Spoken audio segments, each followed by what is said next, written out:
Sorry about that. Whew, man, a little claustrophobic in here. Well, anyway, do you like cassette tapes? Or do you think they're just junk and a waste of money? Well, I'm going to kind of throw in my 2 cents on what I think about them.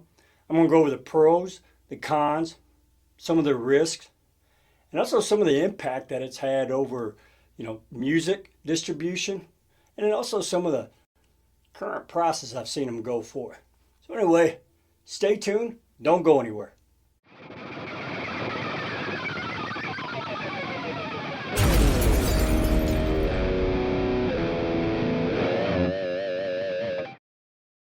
Hey everybody, Sean here with Some Dude in Texas, and welcome back. If you're new to the channel, hey, thanks for stopping by. All right, so this episode I'm going to talk about tapes, right? Some people, you either love them or you hate them. Well, yeah, it looks like I kind of love them, right? Uh, you know, you're starting to see that right? Resurgence. You're starting to see cassettes starting to pop back up again. And unfortunately, the price is kind of going up as well. But you're starting to see new albums being re-released or being released on tapes, and then old albums being re-released on tapes as well. And so you're starting to see them a lot. You're starting to see them in record stores. Like I said, some people like them, some people don't. So we'll go ahead and I'll just kind of throw in my 2 cents to let y'all know what I think about them. Me personally, as you can tell, I like them, man. I think there's some benefits, but there's also some cons and there's some risks when buying or getting tapes as well. And I'll kind of explain some of those. So we'll start with the pros, right?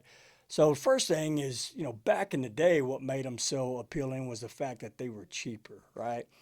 Not like that albums were really expensive back then, but man, when you're 15, 16, 17 years old, 8 to 10 bucks, man, that's a lot of green to throw out, right, for an album. So tapes you could catch for about, anywhere from 4, 5, 6 bucks. And then once you turned 16 and started, driving and everything, if you were fortunate enough to have a tape deck in your car, then that was even better, man. That made it, like I said, you wanted them more, right? Because you could play it and jam out in your car too. So, back in the day, I started off in albums, but once I got my car, man, I started getting everything on tapes because it was, that was spent a lot of time, I can jam out in the car, right?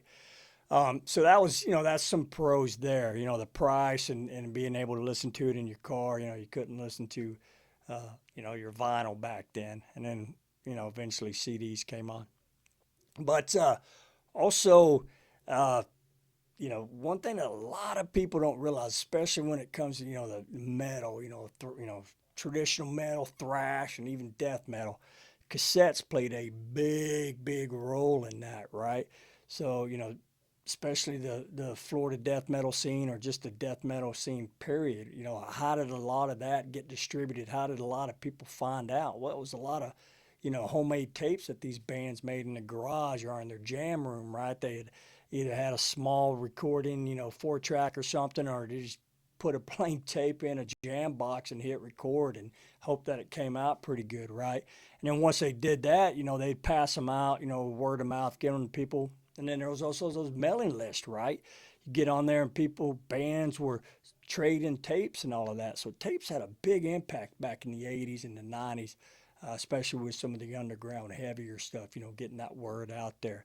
And if you were in a band, then you used that, cassette. You had it as your demo, man. If you'd go to a club or go see a show, you'd take a handful and you'd pass them out to people. So had a big part in music back in the day. Now some cons, right? We're starting to see people, because they're original copies and they're so-called rare, the price is starting to, people are really asking for a lot of money, right?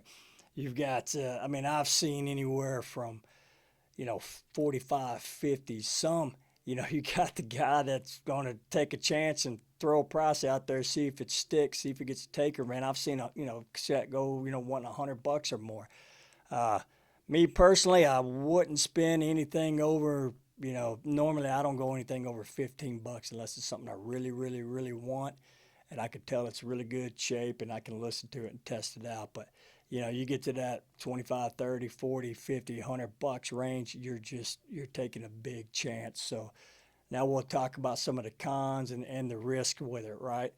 One thing on those used ones, you don't know what the previous person did, right? At least with vinyl and CDs, you can take a look at it and get a good visual and see if there's any scratches, see if it's warped or anything like that. Tapes, you can kind of look at it and look and see, for example, this AC/DC one right here. That's pretty clean. You can tell there's no creases, no wrinkles or anything like that. So that's one thing you want to kind of look for. If you can actually physically look at it. But then other issues is the pressure pad, right? This little thing right here. A lot of times those are missing. The glue kind of gets old and it falls off. If you're lucky, it's still in the case, and then you can just take it home and get some tweezers, a little bit of super glue. Make sure you got that steady hand though, and you can just pop it right back on there and you're good to go. Sometimes they're not in the case, right? It's missing. And if you go to play it and you hear it sounding funny, look at that first. If it's missing, then you can either order some off of eBay or Amazon, or what I like to do is some of the shops I go to, they'll have a free pile of tapes. I'll grab one or two and then just pull the pads off that and keep them, right? So that's that can be one of the downsides, right? Is those the quality, and then just kind of the durability of them too. They can wear out a lot faster. One song may sound good, but you get halfway through another one, it starts getting all garbled and wobbly sounding, and then it's that point. It's you just threw, especially if you buy one of them $50 to $100 tapes, you just threw a lot of money away.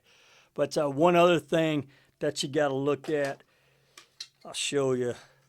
This one right here, it's Fight War of Words. Say that 5 times fast. This is one I was excited to get. I got it through eBay. Guy sent it to me. He had a couple pictures, but they wasn't that great. I kind of took a chance. But anyway, this is one of the things that can happen right there. See that? That white stuff? That's some fungus among us, right? Some mold.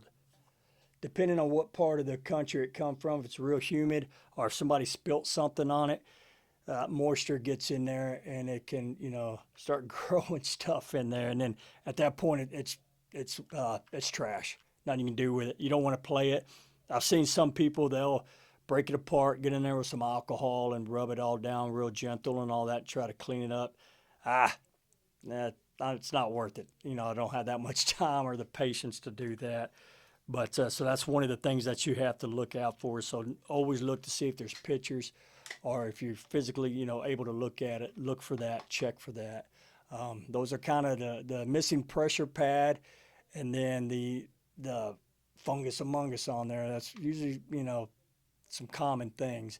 I've seen a couple with the mold on there, and this one I just happened to didn't know because I bought it online. So you got to be careful with that. And like I said, the durability of them, right? They can, after 10, 15 years, if someone just listened to it every day for a couple of years, man, that'll wear it out too. And then a lot of times the plastic can get brittle and they can snap, or the glue that holds the tape on the spindle, it can get weak and it can come off. A lot of the tapes, newer ones, have little screws where you can unscrew it and you can get back in there and set it back on that spindle and that little spool and glue it back on there and you're good. Once again, if you catch them, if you go to the shop and you see it like that, if you're willing to do that, same thing if the pressure pad's missing, if you're willing to do it, man, ask for some money off, right? Because at that point it's useless, right? They may either give it to you or they may give you a pretty good discount on it. But so that's those are kind of the cons and the risk that you take. Me, I like them. They kind of got their benefits. Sometimes I don't feel like digging through my albums, going through and looking, and I know if I've got it up there, I can just grab it real quick, pop it in the cassette deck and push play, and I'm good to go, right? I think a lot of times they sound pretty good if you get a good copy, right? And if you got a decent deck player or cassette player, they sound pretty good. But there is a difference. But, my age, it all kind of sounds the same anyway. But But I like them. You know, I know a lot of people, they've kind of got a negative vibe on them. A lot of people don't like it, but I'm glad to see that resurgence. I'm glad to see, you know, a lot of new bands are putting their stuff out, especially a lot of the underground death metal and thrash. They're releasing them on tape, and that allows you to get some cool music at a cheap price. And then also some of the classics, they're reissuing them on tape as well, and it's about, you know, anywhere from 10 to 15 bucks, which is not bad. But you know, they're pretty cool. Like this Mortal Vision one, man. You know, it's got the clear red, pretty cool. Got the green case, so you still do some pretty neat stuff with it. And then the artwork, you know, folded out and everything. But that's it. You know, y'all let me know. Let me know in the comments below what y'all think about tapes. Do you think they're junk, not worth the money, waste of money, not worth the time, or are you like me and you got you a nice little collection going on back there? But let me know, man. Drop those comments. And once again, hey, I appreciate y'all watching. And until next time, y'all take care.